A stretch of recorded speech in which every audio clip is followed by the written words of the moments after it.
नाजरीन, आपको आगाह करें सहवन शरीफ से, जहां हमारे नुमाइंदा खुसूसी वकार अली वल्लाह के मुताबिक सयाह कश्मीर के मौका पर गवर्नमेंट बॉयज हाई स्कूल सहवन से उस्ताज़ा अली नवाज सोलंकी, खुदा बख्श मल्लाह, अब्दुल सत्तार मेमन, अजहरुद्दीन बलोच और तलबा की जानिब से रैली निकाली गई।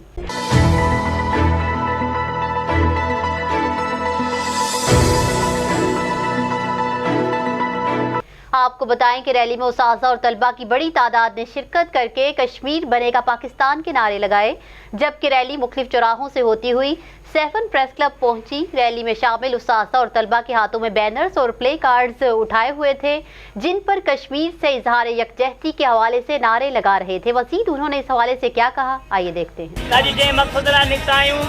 हुकूमत पाकिस्तान की तरफ का जो ब्लैक डे मल्हाइण जो चयो वियो असांखे, असां उन सिलसिले में निकिता आहियूं। ब्लैक डे या कारो ॾींहुं या सयाह ॾींहुं छो पियो मल्हायो वञे, वो इन लाइ पियो मल्हायो वञे त कश्मीर में जेको कश्मीर हिंदुस्तान वारो हिस्सो आहे, जेके चऊं था उन कश्मीर में जेके हिंदू सरकार, जेका मोदी सरकार ज़ुल्म ऐं इंतिहा पसंदी करे रही आहे, उन जे ख़िलाफ़ असां निकिता आहियूं।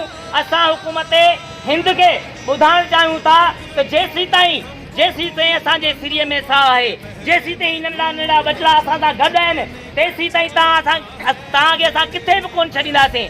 आलामे अक़वाम मुतहिदा में हर जाइ ते तव्हांजे ख़िलाफ़ असां उथी खड़ा थींदासीं।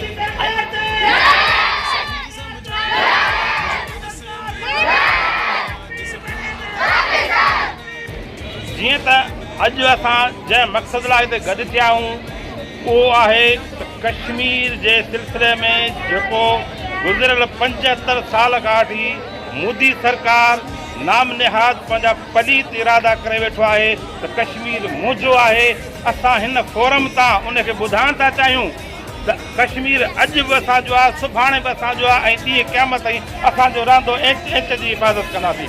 में हर शहर में हर घटीअ में अहिड़ा जुलूस रैलियूं इंडिया जे ख़िलाफ़ कढियूं वयूं आहिनि, जेके असांजे कश्मीर ते मुस्लमाननि ते तमामु ज़ुल्म कनि था ऐं उन्हनि खे शहीद कनि था ऐं उन्हनि खे हक़ नथा ॾियनि।